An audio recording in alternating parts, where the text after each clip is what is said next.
பக்ரீத் டைமில் குர்பானி கறியெல்லாம் பங்கு வைக்கிறது ஒரு வேலைன்னா அந்த வேலைக்கு நடுவில் இந்த குடலை சுத்தம் பண்ணுறது இன்னொரு பெரிய வேலையாக இருக்கும். இந்த குடலில் இருந்த கழிவெல்லாம் எடுத்துகிட்டு கொடுத்துட்டாங்க. இனி இதை திருப்பி மட்டும் எடுக்கணும்.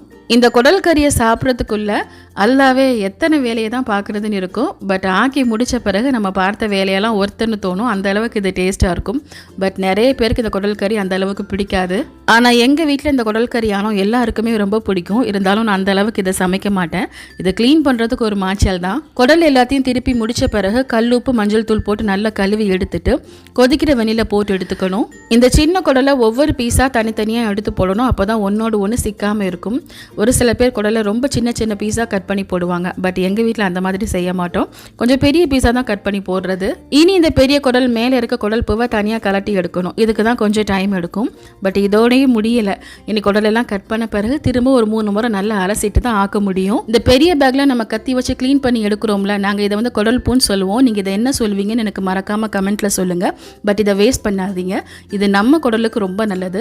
அல்சர் பெயின் உள்ளவங்க இதை தாராளமாக சாப்பிடலாம். இப்போ சுத்தம் பண்ணி வச்சிருக்க குடலில் உப்பு, ஒரு 2 ஸ்பூன் அளவுக்கு மசாலாத்தூள், ஒரு அரைக்கப் அளவுக்கு அதிகம் புளிப்பில்லாத தயிர் சேர்த்து நல்லா கலந்து வச்சுக்கிறேன். கொஞ்சம் நேரம் ஊறி வரட்டும். அப்போ தான் டேஸ்ட் நல்லாயிருக்கும். இந்த குடலை சுத்தம் பண்ணுறதை ரொம்ப நாகரிகமாக காமிச்சிருக்கேன். பட் பிஹைண்ட் த சீன்ஸில் அப்படியெல்லாம் இருக்காது.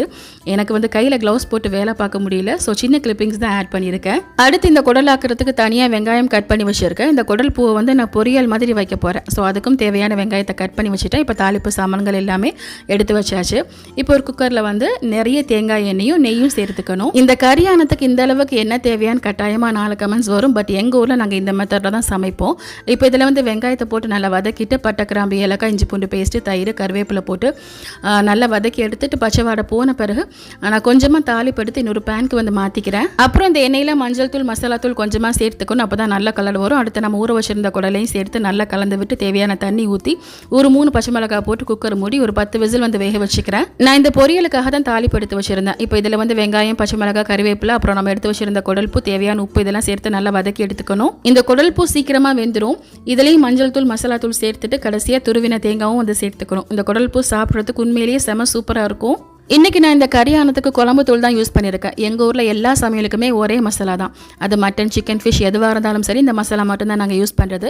இந்த மசாலா வேணுங்கிறவங்க ஆர்டர் பண்ணிக்கலாம். நம்பர் நான் ஸ்க்ரீனில் கொடுத்துருக்கேன். சப்போஸ் உங்ககிட்ட இந்த மசாலா இல்லைன்னா நீங்கள் மல்லித்தூள், மிளகாய் தூள், சீரகம், சோம்பு, மிளகு எல்லாமே தனித்தனியாக போட்டுக்கோங்க. இப்போ இந்த கறியும் நல்லா வெந்துருச்சு. நான் இதில் இருந்த எண்ணெயை தனியாக பிரித்து எடுத்துட்டு நான் அரைச்சி வச்சிருந்த கசகசா, பாதாம் பேஸ்ட் சேர்த்துக்கிட்டேன். இன்றைக்கி இதுக்கு பதிலாக அரைச்ச தேங்காய் பேஸ்ட் கூட சேர்த்துக்கலாம். இந்த குடல் கறியை பிளேட்டில் எடுத்து வச்ச பிறகு நம்ம தனியாக எடுத்து வச்சிருந்த எண்ணெயை மேலே ஊற்றிக்கணும். அப்போ தான் இந்த கறி பார்க்குறதுக்கே ரொம்ப அழகாக இருக்கும். ஸோ இந்த மெத்தடை நீங்களும் கட்டாயமாக ட்ரை பண்ணி பாருங்கள். தேங்க்யூ.